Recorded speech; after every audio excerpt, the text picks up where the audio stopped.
Dans cette vidéo, tu vas apprendre à déduire facilement les propriétés des triangles particuliers.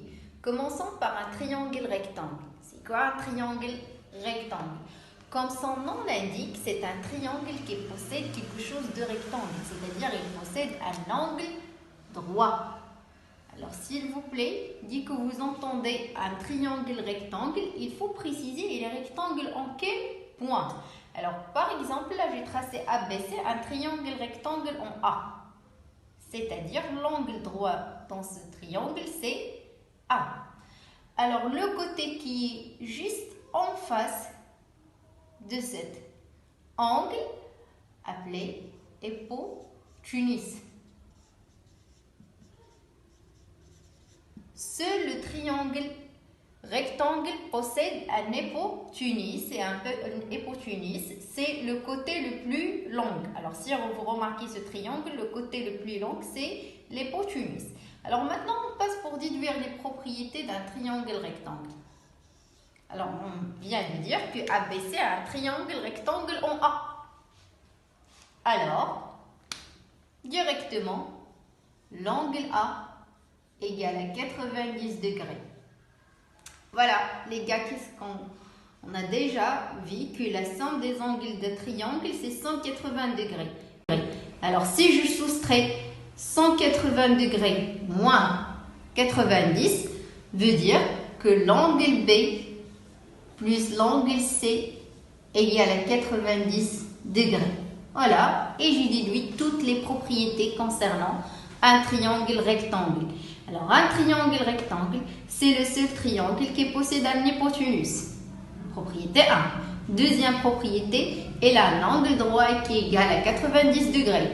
Deuxième propriété, troisième propriété, il a deux angles complémentaires, c'est-à-dire la somme des deux autres angles, c'est 90 degrés. Alors, pour mieux comprendre, je vais tracer un autre triangle et je vais réexpliquer. Voilà, je vais réexpliquer en arabe en utilisant un autre triangle. لدينا KMN مثلث قائم الزاوية. Alors فين ما تنسمع عندي مثلث قائم الزاوية اشنو تعني؟ مباشرة يتبادر الذهن ديالنا أن لديه زاوية قائمة قياسها 90 درجة. Ça c'est clair. Alors فين ما ترسموا مثلث قائم الزاوية الضلع اللي يقابل الزاوية القائمة يسمى الوتر. هذه أول خاصية عند المثلث القائم الزاوية. فقط المثلث القائم الزاوية هو الذي لديه الوتر. الوتر c'est l'hypoténuse. On vient de dire ça en français. Alors قلنا مثلث قائم الزاوية في M.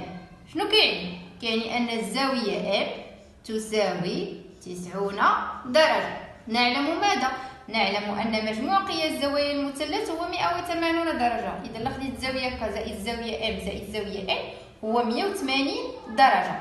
وإلا طرحت 180 درجة ناقص 90 درجة هي 90 درجة. إذا المثلث القائم الزاوية لديه زاويتان متتامتان. إذا الزاوية ك زائد الزاوية N كتساوي 90 درجة. Alors j'espère que vous avez compris. نتمنى تكونوا تفهمتوا.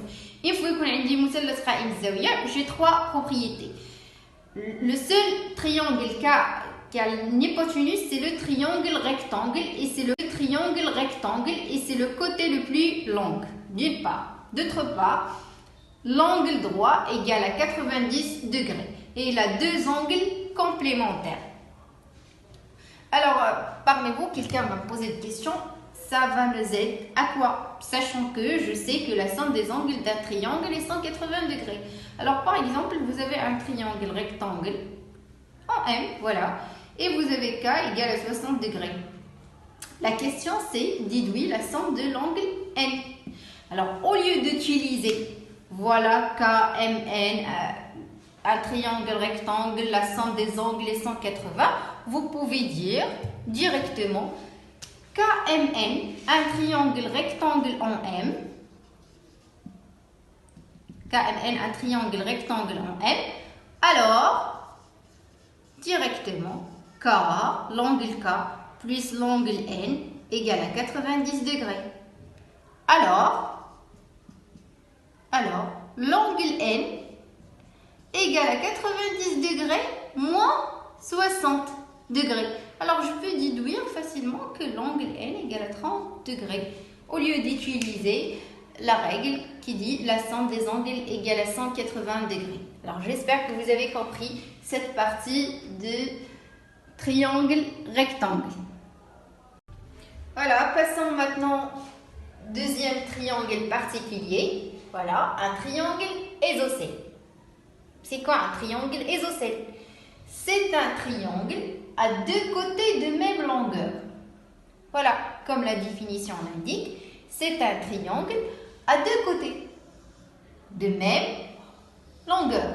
Alors, il suffit seulement de préciser ce triangle-là, il est isocèle en quel point?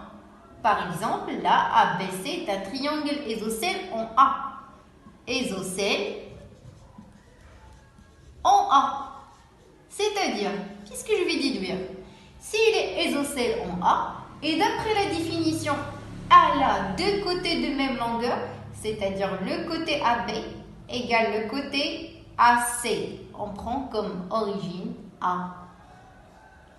La longueur AB égale la longueur AC. Ou bien, côté AB égale côté AC.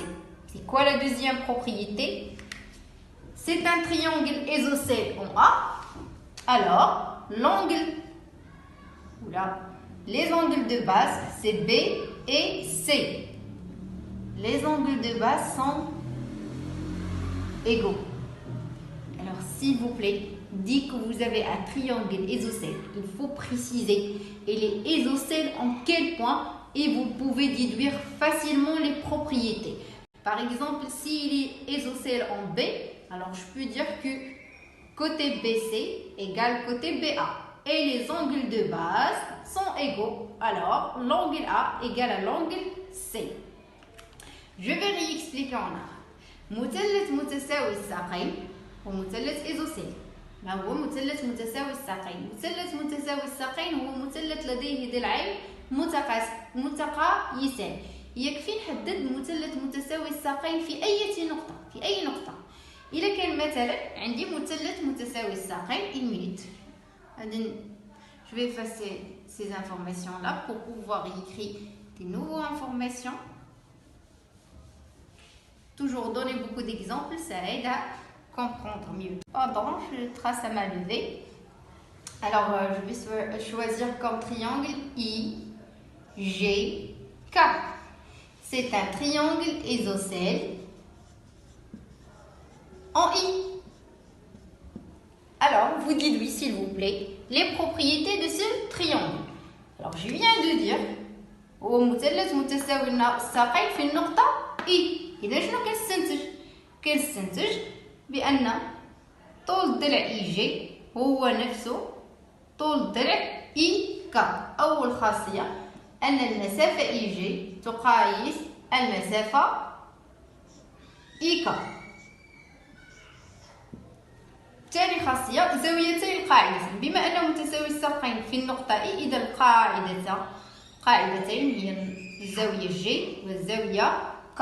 إذا لونغل زاوية ك تقايس الزاوية جي. إلا كانت عند هذه 35 درجة حتى هذه غتكون عندها 35 درجة.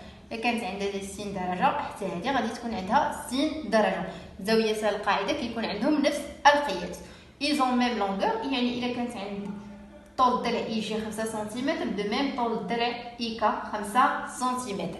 Alors j'espère que vous avez compris. Dès que vous avez un triangle isocèle, il faut préciser tout d'abord les isocèles en quel point. Et vous pouvez déduire deux propriétés.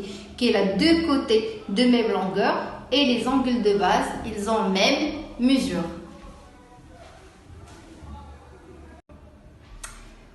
Alors, pour un triangle équilatéral, c'est un triangle qui possède trois côtés de même longueur. Alors, d'après la définition, je peux déduire facilement que j'ai un triangle là où j'ai trois côtés de même longueur. Alors, prenons par exemple OMN, un triangle équilatéral. D'après la définition, côté OM égale côté MN égale à OM. Voilà, c'est propriété A. OM égale à MN égale à OM. D'accord? Quoi encore? Qu'est-ce qu'on a déjà dit? Que la somme des angles d'un triangle, c'est 180 degrés. Voilà, l'angle O plus l'angle M plus l'angle N, c'est 180 degrés. Et vu que c'est un triangle équilatéral, c'est-à-dire il a trois axes de symétrie, c'est-à-dire l'angle O égale à l'angle M et l'angle M égale à l'angle N. Et c'est en prenant le troisième axe de symétrie, l'angle N égale à l'angle O, c'est-à-dire les trois angles sont égaux. L'angle O égale à l'angle M égale à l'angle N.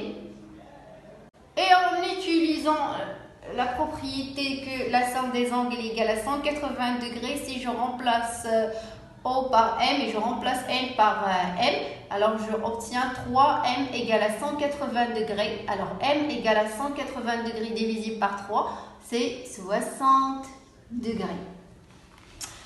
Alors, pas la peine de beaucoup inquiéter, dit que vous avez un triangle équilatéral, c'est le plus facile. Les côtés sont égaux et les angles sont égaux, égal à 60 degrés. نعود نشرح بالعربية. إلا كان عندك مثلث متساوي الأضلاع، هنا ما عندك حتى مشكل، تقدر تستنتج بكل سهولة الخاصية ديالو. مثلث متساوي الأضلاع يعني الأضلاع ديالو بثلاثة متقايسين، يعني القياس ديال OM هو نفس القياس ديال MN هو نفس القياس ديال OM. Supposons que tracer un triangle équilatéral tant que ou tel que OM égale à 5 cm, alors de même MN غادي تكون 5 cm وحتى NO غادي يكون 5 cm. d'accord. وبالنسبه للزوايا، الزوايا ديالو كتكون متقايسه وكتساوي 60 درجه. J'espère que vous avez compris. À bientôt.